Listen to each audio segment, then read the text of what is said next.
What's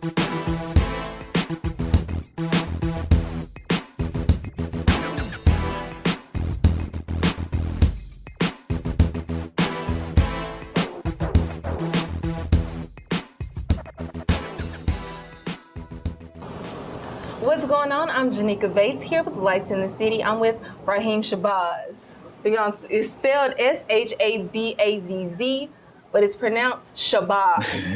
Get it right, get it right. We're here at his fitness studio. Man, we just work. That is a theme that goes on around here all day. All day, every day. That's the hashtag, man. That's what it is. So we just opened this fitness studio about a year ago, right? A little less than a year. So yeah. How has this process been? You are owner of your own fitness studio. It's been amazing. My wife came up with the idea shortly after I resigned from D1. I was at a point in my career where I was actually working out of my home. I converted my garage into my own training studio, and part of my yard was the other part of it. But after a while, I just felt like, if I'm going to be training the top athletes in the area, professional athletes, then they need to be at a facility. And she actually said 2 words to me, dude, it's time. So I was like, you know what? There it is. So I started looking for a facility, found this building, kind of stumbled up on it, and here we are almost a year later. That's awesome. So how did you get into personal training? I was finishing my football career up, and my wife and I used to work out together all the time at the time it was called the Cordova Athletic Club. And so I was always very detailed about my workouts, very, very detailed. And so we were on the phone one day, and I was leaving work at a job that I hated. And she said, dude, you may need to think about becoming a personal trainer. I said, why? I wasn't even thinking about even doing that at all. I was still trying to figure out how I'm gonna continue to play football. So, but she came up with the idea. We put the money up. I became certified, and the rest is kind of history. That was March of 2011. Okay. And I've been kind of rolling ever since. You have. So you were an athlete. Yes. Beforehand, what did you do? What sport did you play? In high school, I played basketball, football, and I ran track. In college, I played football. But what college? Ohio State. Ooh. Ohio State University, yeah. So I was there for 3.5 years. I finished up at UT Chattanooga. My basketball was always my first love, though, because my older brother played Division I college basketball. Both of my older brothers did, as a matter of fact, and so that's kind of how I started. That's where I get my athletic background from. I went on and played arena football for about 6 years. That was so much fun. And like I said, from there, I was still hoping to have a football career, hopefully make it into the NFL or CFL, something like that. But just kind of transitioned into training that way, and like I said, I've been doing it ever since. So tell me the 3 top athletes that you train. You already trained Penny Hardaway. Mm-hmm. You started off you didn't start off, but you've been at Lausanne. Uh-huh. You went with D1. Tell me your 3 top athletes throughout this whole entire process. Number 1 at the top of the list is Damian Wooten. Mm-hmm. Damian's probably one of the most unknown athletes I've ever trained, but easily the best athlete I've ever trained. Why? Why is because he has the combination of speed, quickness, strength, jumping ability, explosiveness, flexibility, the entire gamut. And he's also played 3 sports at the collegiate level. Mm. And he is very, very gifted athletically, easily the fastest player I've ever trained. Next, right behind him, because of his work ethic, because of, because of his work ethic alone, will be Scal LaBCA. Scal, I've trained him since he was going into his 10th grade year of high school. Trained to get him ready for the University of Kentucky. Mm-hmm. Played 1 year there. He was drafted in the first round by the Phoenix Suns. His rights were traded to the Sacramento Kings. Scal is 6'11", but he has a 35-inch vertical jump. But by the time he left to go to Kentucky, he was deadlifting close to 400 pounds, bench pressing almost 300 pounds. He was strong as a bull. So, and his footwork, coupled with, the ability to jump off the ground quick, those sort of things. And lastly, I would say, and I'm probably gonna make a lot of people upset, but when I say his name, they'll understand as far as what he's gone through since we've been training, and that's Pierre Niles. Mm-hmm. Pierre Henderson Niles played at the University of Memphis, played basketball there. He always had problems with an issue with his weight, keeping his weight down. I met Pierre, he was almost 400 pounds. He spoke with an agent shortly before we started training. He said, man, if you get this weight off, I will get you a contract. He was about 400 pounds when we met. By the time he left, he talked to his agent. He was down at the time to about 280, but by the time he left to actually go and play, he was down to 265. He is 6'9", and he's not just big and he's not just strong. He moves like a ballerina. He's fast. He's people that have been, he's so intriguing because he's so big, so strong, so quick, so fast. There have been people who have actually reached out to me about, reaching out to him about playing professional football. That's cool. But Pierre is locked in on being a professional basketball player. The last year or so, he actually has done very, very well playing professional basketball overseas. This past season, he played in the Philippines, actually won the championship over there. Really, really proud of Pierre for doing that. The other thing about Pierre is that he just stuck with it. He was down and out for a long time, about the way his basketball career was turning up. And he knew that he had a struggle with his weight, just didn't really know how to do it, the right way. But once Pierre and I got together, got all the weight off, kept it off, and he's been doing great ever since. So I hope I didn't make anybody mad. That's just the top three. There are literally more and more that I can name. Elliott Williams is an explosive athlete. Parker Alperin is one of my kids. He's one of my fastest kids that I have. Lucky Cheatham, Gary Bohannon, all of these kids are just, Emerald Abel. Every last one of them are special to me. But if I had to just say overall, as far as athleticism and strength and speed, those would be the three. So I'm hearing these words: agility, strength, explosiveness. Are these the specific areas that you train with your athletes? Yes.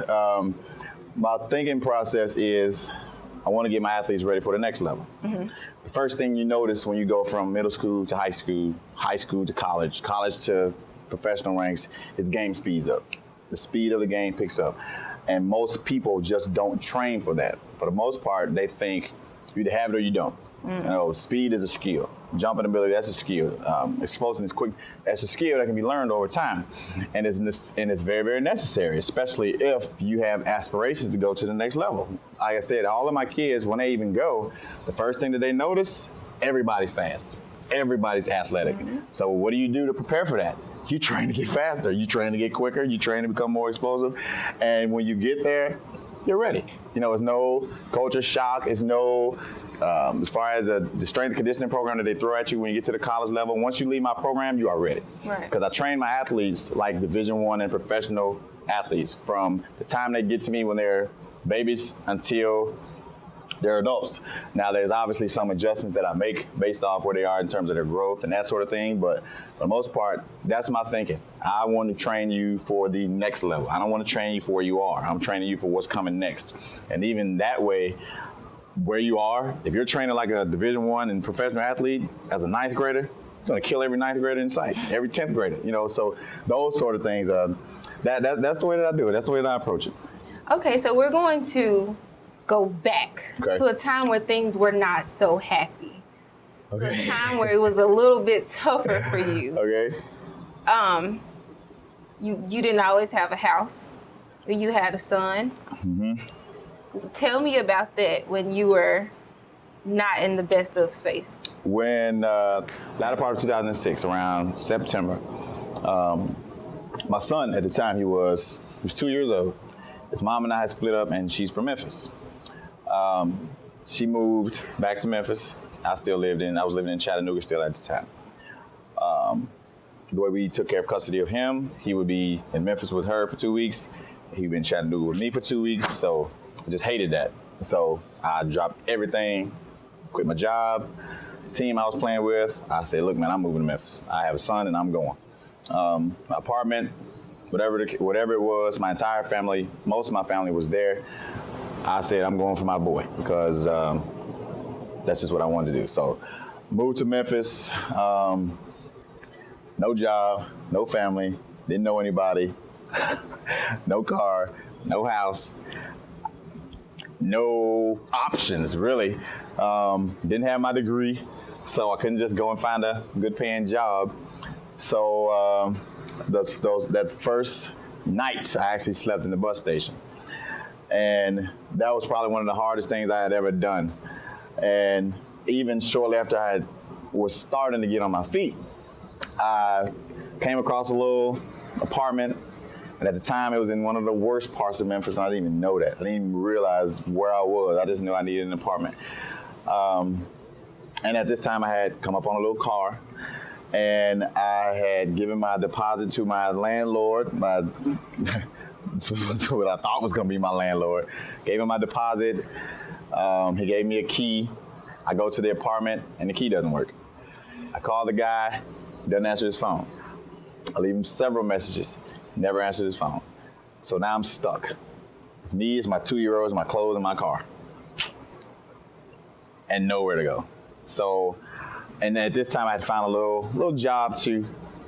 It was about 2 a.m, and I'm just wandering around Memphis. I pull over to the side of 240, and I just said to myself, I have nowhere to go, like nowhere. I had to just sit there. It was cold. It was December. It was dark. It was just the two of us. That point is what made me turn and say, look, man, you about to get it done right now. Mm-hmm. You don't have a choice. Either you do it or you and Taj will die. I mean, that was my mindset. And I didn't give myself an option. So I just hit the ground running. I had to find somewhere. I mean, I slept in my car for a little while, and my son we had to do what we had to do. But that was one of the best things that ever happened to me, because it's not too much that you can throw at me now that I'm not really dealing. You know what I mean? So, but it was hard. I mean, that was tough, man. With no options, I was scared to death. I mean, scared to death. You know, I mean, all the cliches, eating out of trash cans, did that. You know, spending Thanksgiving in the cold, did that. Didn't know what my next meal was gonna come from, where my son's meal. Did that. That's what I did. That's how I had to live. But thank God, you know, I just stuck it out, man. I just kept fighting, and I didn't give myself an option. I said, my boy got to eat, and so do I. So there we go. Let's make something happen. Yeah. But like I said, thank God I'm here and I made it, and all right, that was it. So there we go. We're gonna go for a commercial break, and we'll be right back.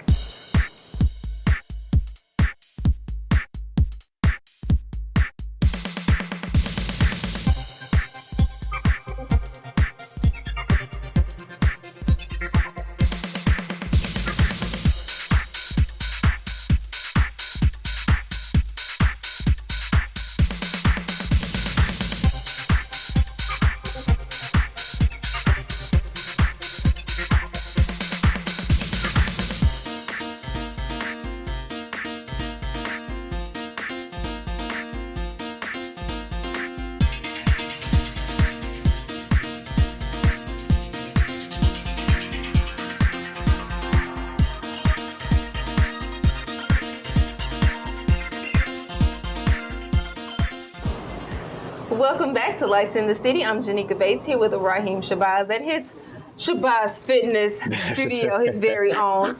So we just got through talking about how you were able to make it from homeless to one of the best trainers in Memphis. And I can say that because I've seen you go, I've seen your work ethic and how hard you work for this. So why do you work so hard? Why do you want these athletes to succeed so much? And you look at them as family. I look at every one of them like they're my own kids. And the thing that the reason I approach what I do the way that I do is because, number one, I know that they all have aspirations to make it to the next level.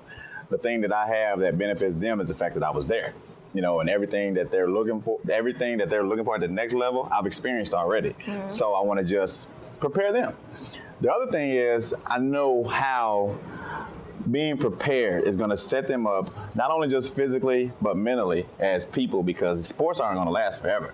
And when you know how to get through a hard, strenuous workout, day in, day out, week in, week out. And you develop that mental toughness, you develop that strength, that inner strength, and then the atmosphere that I try to create, which is like a big old family. I mean, I swear it's nothing like it. It's just fun to be a part of.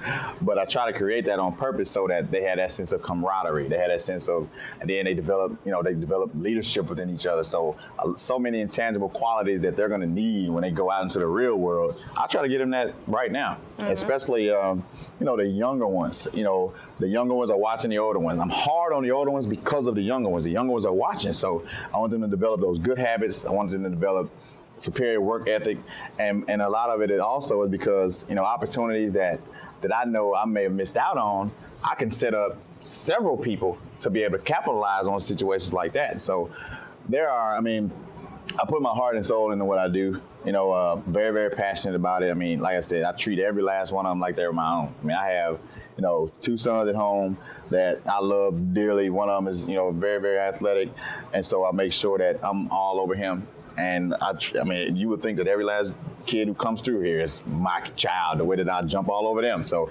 but that's really the reason why I put everything into everything that I'm doing every day, because I know that it can really set them up. It can set them up for their future big time, in more ways than just sports. So you don't just come into wanting to do personal training owning your own studio.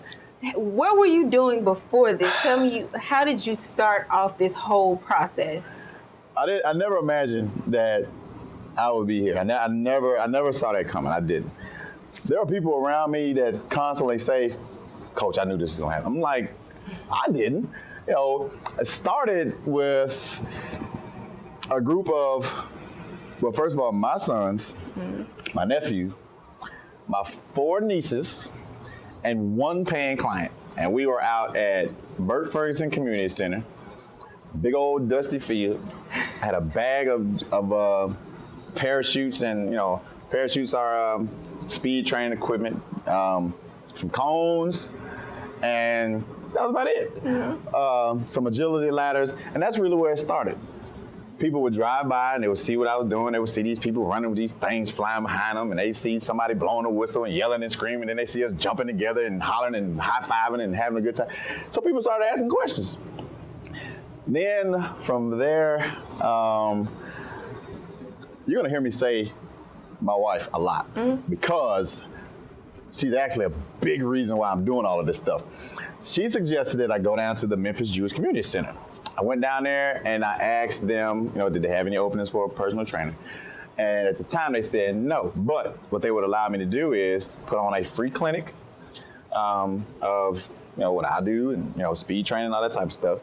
And if I drew up any clients, I could train them there. So it kind of started there, and it's been snowballing ever since. When I got to the JCC, the Jewish community has what's called the International Maccabi Games.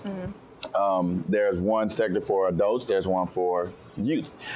My first assignment was the 16 and under soccer team. And I trained them from, I want to get the dates right, the latter part of June until the middle of August, when they actually went over to Israel to compete in the Maccabi Games against Jewish communities from all over the world. And they went and won a gold medal. And their coach, after every game, was calling me, "Shabazz, what the heck did you do with these kids? Shabazz, they're moving so fast. Oh my God, I didn't watch y'all train, but what did you do to them? I mean, they're moving so fast and they're not getting tired." And I said, this was designed to do just that, especially later on in the games. Everybody's tired and they just kick into another gear. So that's kind of where it started. And they won a gold medal. They brought a gold medal back for me, and it's back there in my office right now, as a matter of fact. So once I won the gold medal, a lot of people started hearing about it. The Maccabi team, the kids, they told their parents, And in the Jewish community, it's very, very close knit. So if I tell one person, I'm telling 100. Mm-hmm. So if I tell, so I had some success, and I treated the kids really good. And the training that I did was beneficial, and they saw tangible benefits. I mean, they saw their speed go up, they saw their endurance go up, and so they started telling moms and dads, hey, he trained us, and he played football at Ohio State, and what? And then we want to go, and it was because of him, and blah, blah. So that's where it really started. The athletic director at Lausanne, as a matter of fact, the associate athletic director at Lausanne, his name was Spencer Lynch, and he heard about what I was doing. So he was actually girls soccer coach at Lausanne. Mm-hmm. One of his athletes was getting ready to go to college, and he said, hey man, I heard about what you did with that soccer team. She's a soccer player, she's getting ready to go to college. I want you to train her. I said, great. So I started training her. He saw a change in her. He went and told his boss, the athletic director at Lausanne, about me. So the position came open. They recruited me to do it. I took the position. My first assignment at Lausanne was the boys basketball team. Mm-hmm. We started training in April of 2012. And we went on and won the state championship. And the thing that everybody, and I hear it as vividly as they said it yesterday, oh my God, look at those boys. They look like college players. They are so fast. They are, and it was so evident even later on in the season, because in the state championship game, we played against one of the best teams in the city, and Scal actually was on that team. He was the number 4 player in the country at that time. Which team? On the team that we played against, ECS. Okay. And remember I told you that out of my top 3, Scal was number 2. Mm-hmm. I started training him he was on that opposing team that we played against. That was tough. I mean, it was, because I love that kid. But we beat the brakes off of them. We beat them. I think we won by 22 points. We ran them out of the gym. We did. We really did. And I looked down on the bench, and Scal was crying out, and I gave him a big hug. It sucked. But no, it didn't. it did and it didn't, because at the end of the day, we were state champs, and honestly, the guys gave me a lot of credit. I mean, the athletic director loved what I did. As a matter of fact, it wasn't even just the boys basketball team. We won the state championship. The boys lacrosse team was state runner-up, and they lost in the championship game by like 2 goals, but everybody was just so impressed on their conditioning and their speed and their, everything. So from there were, started picking up clients, and a lot of athletes around the city would come to Lausanne and start training with me. There were 2 kids over at Hamilton that I noticed playing basketball, and they were really, really tall, and they were really, really big. They were really skinny, and they really couldn't, couldn't move all that well, couldn't jump very high, but they were so skilled. And I think at the time also I was training Ridgeway High School's basketball team. And we were playing against these guys. And I'm like, man, I can help those boys. And so it was KJ and Dedrick Lawson. Mm-hmm. So I reached out to their dad. And at the time, they were really, really busy with AAU basketball. So I didn't really get a chance to start training with them until right before basketball season of KJ's junior year and Dedrick's sophomore year. So I started training them. People started noticing, oh my God, these unathletic tall boys are now very athletic, very quick, jumping like crazy. Their bodies are changing. And so people started taking notice. Penny took notice. Penny reached out to me through his business manager and said, man, I noticed what you've been doing with the boys. They look great. Penny Hardaway is looking for a personal trainer. What do you think? I said, I'd love to sit down and talk with him. And, as far as that, the rest is kind of history. That same year, I was training Hamilton's basketball team. We made it to the state tournament, lost the first round. The following year, I continued to train them, and we won the state championship. So after that, clients, and by this time, I've been at D1, and I was training out of my house, and actually Lamont Owen found out about what I was doing. They hired me as their strength conditioning coach. And at the same time, I was training. It was the first, just right before that, maybe around April of last year, because in the same state tournament that we had won at Hamilton, East was in the same tournament. They got knocked out of the semifinals. Penny and I had become good friends at this time. He was like, hey, man, I'm thinking about taking this job at East. I want you to train the team. I want you to get them fast. I want you to get them, running. So, we run people out of the gym. I saw what you did with blah, blah, blah, blah. So that's what we did. So I started training them. And they, by the time that season started, they were running people out of the gym too. And we went on to win the state championship. East High School. So, yeah. So Sean Taggart, Willie Kemp, Sergio Cruz, Pierre was still working with me. Cameron Payne was part of that first state championship team. Emerald found out about me, pro tennis player. All these professional athletes started finding out, and they've been coming, and like I said, we've been rolling ever since. So working in ever since. Yeah, man. So we've been going. All of the best athletes, all the best basketball players, especially even some football players, a little bit of everything. I mean, I'm swimmers, baseball players, 2 baseball All-Americans. Miles Christian. Miles is actually the number 2 rated player in the state of Mississippi, and he's All-American, and he's going into his senior year of high school too. CJ Dunn, he's another high school All-American baseball player.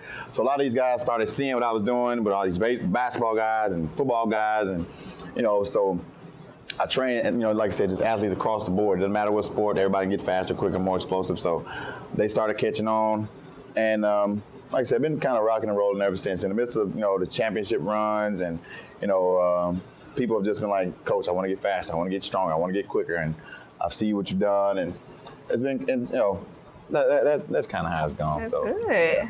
Well, we're going to take another commercial break, and we'll be right back.